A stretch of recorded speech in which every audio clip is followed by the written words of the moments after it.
left. The pay jumps are huge when there's 4 left.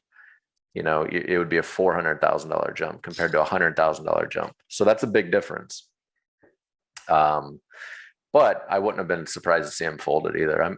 I'm not saying it was a great play or it's a mandatory get in. It's a close spot. There's so many of these, and no one really has all the answers in these spots, honestly, with ICM and everything.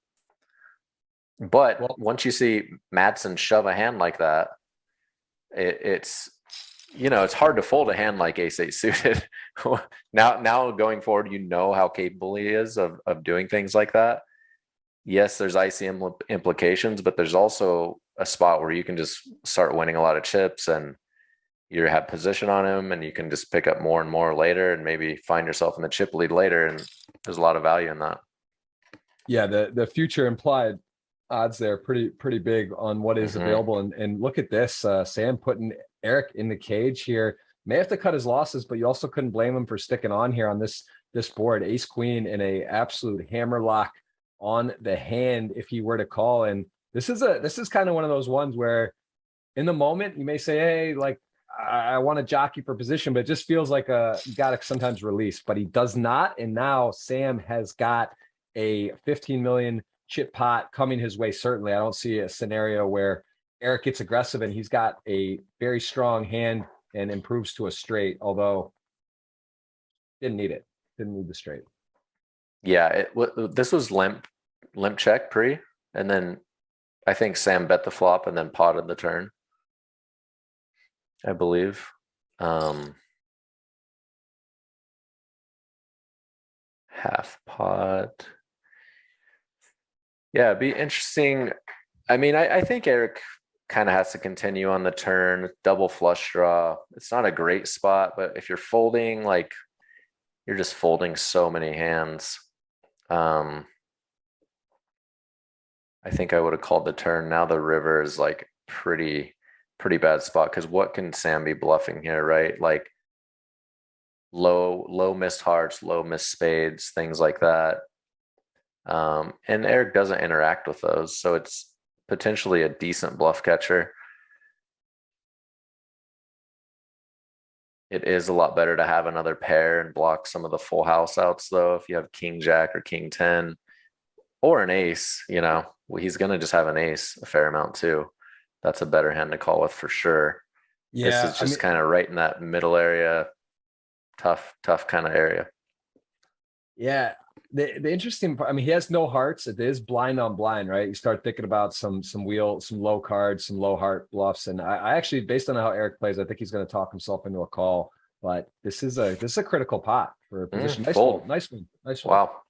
I think in the moment the answer gets up to 35, 40 mil. I mean, he's already in decent position with 20 plus, but he's definitely capable, and he's going to give, I think, some problems. And I like his seat, right? He's on the left of Eric and Sam, who have the chip. So he's kind of got a lot of things working for him. Kanapong been playing very well, and he's going to find himself with a favorable position here. Ace King, and you see no interlopers behind, right? This is going to be heads up. Ace King to Ace Jack suited. Oliver, who has chipped up a bit now, at risk and going to need some help if he's going to stay in the tournament. We could easily be down to 7 here, as we see guaranteed 372 for the players, but Samuel disconnecting. He's got a minute of disconnect. You got to believe he's, as an online household name, he's got to have good internet. Maybe there's some weather issues, maybe something going on, but you want to be in a secure place when you're playing for 2.7 up top, Jeremy. I don't know. I'm sure he's got the best setup, best equipment, best internet provider and all that. So hope he's back, because not a good time to check out from connectivity. Yeah, luckily this hand he has nothing, so it doesn't affect him, but not fun to be disconnecting at the biggest final table of your life. No. And Ace King, Ace Jack. So a pretty good start for Kanapong. As you see, chop outs though. Needs a jack or a heart for a chop. It could be it feels, paint? No way. No. Oh. Stop it. Just stop. Jeremy, honestly, this is too much today, man. That is to be the one forcing action, shoving Jack 5 off or Jack 8 off, whatever that. I think it was Jack 5 off in a spot for risking a decent amount of chips, but not calling off. Even the 9-10 off, he's showing the propensity to did not want to call off. So very interesting game Eric's got going, but it's working. He's chip leader in the biggest tournament going this year, 2022 World Series of Poker main event, number 33 here at GG Poker, and a bracelet will be awarded as well as 2.793 million, almost $3 million going to the winner here from a 5K investment, maybe less depending with the satellite options on here. So pretty impressive stuff for everyone involved. And the chip leader though has a big opportunity here, and he has definitely got a separation with his stack. And look at this, Samuel also got a close decision here. Jack 10 suited for the price. The price is good. The ranges are tight though, so I don't hate a fold at all. And from what we know things they don't know, but yeah, it does call. I mean, it is 7 or 8 big blinds, but we've seen Yanfei make some really big folds. Wow. Well, pairs the queen, although this does present some additional outs. He's looking for some Broadway action, a king or a 10. It won't be. And this is Yanfei going to double up and join his fellow countryman there. We have a big one brewing here. We have jacks for Kanapong, and Samuel has the ace king. Wow. Well, the interesting thing is Oliver. Yeah, I mean, this is probably 8-handed ace 10 off, just like on the cutoff of maybe a fold, but he also could rip it for sure 10 blinds. I mean, it's very close with the ante, and first in. It's this is the chess clock is spinning here. And the interesting part is if he folds, what could happen between Kanapong and Samuel? There's sort of like a crazy matchup, right? The 2-3 stack basically tied for second with premium holding. So he does raise, and now this is going to get even more interesting. I kind of like the small raise. I mean, he is the shortest stack. Some people might just ship it in. I think it's a little light here. I think it works well as just a raise and fold.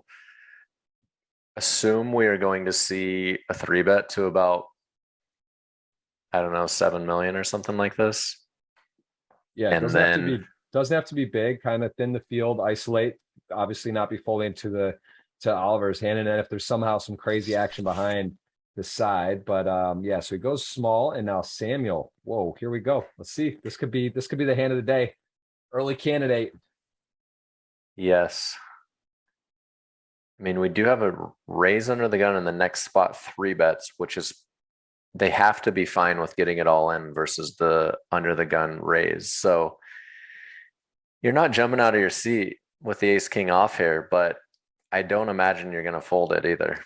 But ace queen off is getting out of there for sure.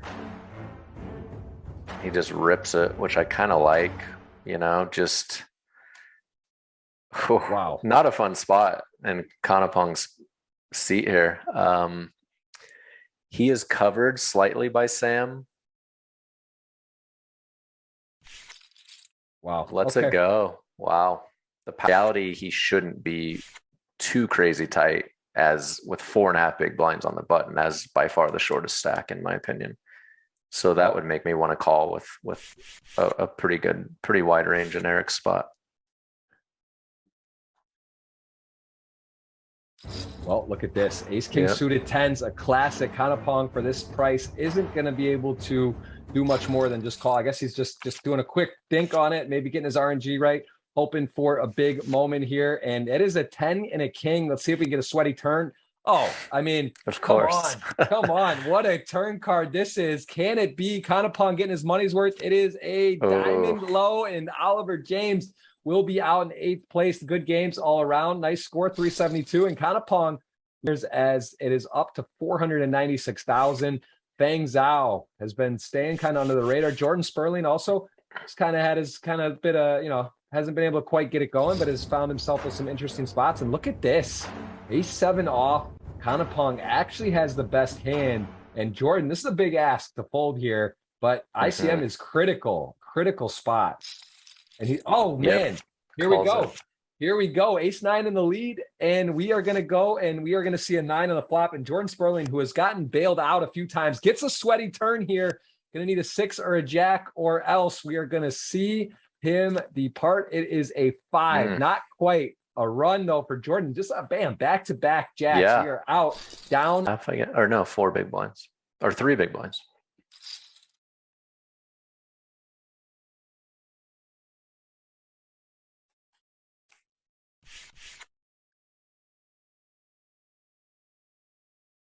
All right, ace 7 off. Queen 9 suited decides, hey, it's time. Get 12 million, try to get himself back in. He's actually slightly behind, but a pretty good equity matchup here as we see a flop. Look at that. So the 7 pairs, the 4, 5, 6, 7 needs a 8, a 9, or a queen on the river, or else we are going to be playing to a 5-handed game. And look at that. It is not quite it. Good game, Samuel says. He's giving the claps out. Of course, everyone feeling good as they are down. He's going to get his money's worth, I think. He's going to get a chance to double, I would imagine. I mean, I don't think OMG. You know what? This is going to help Eric get away from this. Otherwise, Eric probably wouldn't have gotten away from this if it went fold on the button, fold in the small blind.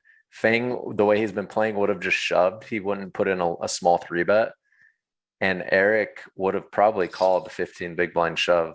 And now I just don't think, given the button, who can have a pretty wide range because he's so short, but after Fang does this, the ace jacks just gotta get out of here. Fang's played way too tight. Easy to say in our shoes because we've seen every hand. Yeah. I mean, it is only a 8 big blind, a 5 big blind shove, and a 15 big blind shove. So, good fold. Yeah, King 8 suited, still live though. I mean, he's behind, but has some options to make this interesting. And that is not quite one to start. Going to need well, there it is. There's no sweat on the turn. No sweat. That is it. And ace jack off definitely saved some chips. Really worked out well for Eric there. Good games all around. And they are down to 4. And that is a big moment here, because that means it's $1 million plus guaranteed. 1,176,000 going to be awarded to our 4th place player, and we are still playing for a lot. Get ready for that giveaway. Hit the thumbs up if you're enjoying, and we will give a keyword for you very soon to be entered into that giveaway. And 2 of the 4 are eligible for a $100 times 2 tickets. So there's a 50% chance, maybe better, with the chip distribution for 2 $100 tickets going to be given away, at least one. And Jeremy, how are we looking on our bet? You've got. I have Eric, right? You have Eric, yes. You have Samuel and you have Kanapong, I think. Oh wow. Well, they may be consolidating potentially 70 and 66 million. There's 66 and $1 million. There's 6 is the chip. I don't believe in numerology. If you do, you're gonna need runner because he just flopped basically a royal flush. 118 won to flop a flush, a good time for it. Samuel Booston, the dream of becoming the main event champion for this year, will die, but he is a true talent. Some lead over 170 million chips. And Fang is all but on the ropes here. He's got Jack 9, 7.7, about 3 big blinds. Does rip it in. Ace 3, likely going to be contesting. But at the same time, right, we've seen Eric make some tight folds and just kind of like keeping the stack around. But this isn't the same situation. He is going to put it in. He does have the best hand. We could be heads up. Ace 3, Jack 9 to a flop. Woo, spicy one. 50-50 to the river, though. Advantage still Eric. He needs improvement, or we are going to be heads up for the main event. And it is a something. Oh, it's a real slow peel. 7. Not enough. That is not enough. And Fang Zhao going to go out 1,570,000. These 2 playable hands here. Yeah, some clubs. Hard to make hands, hard to make flushes. We are almost to 1,000. 27 more away. I'll release another $100 winner. And we did say if Eric wins, but I'm just going to give you guys the benefit of the doubt. I'm not saying it's over, of course, but I do feel like there is some action brewing. Woo! Oh man. Top pair versus open-ended plus backdoor flushes. Oh. Wow. All right, I'm gonna announce the winner right now of the it's Amaway. You have won. In case this is it. This has got all the makings, but then again, he's got a flush draw, Jeremy. He's blocking it, but this is oh man. 5, Potential 6 action suited. killer. Yeah, but I don't know. I mean, is it the things miss? Although he's got the clubs. I just you're right. I guess Kanapon going to go and check, and then I think he goes for it all here, right? Yep. Oh no, it doesn't matter. There we go. That's it. It's it. Wow. Snap call. It is over. 5, 6 suited is going to take it down. Eric Matson is your champion. 2,807,000. You guys earned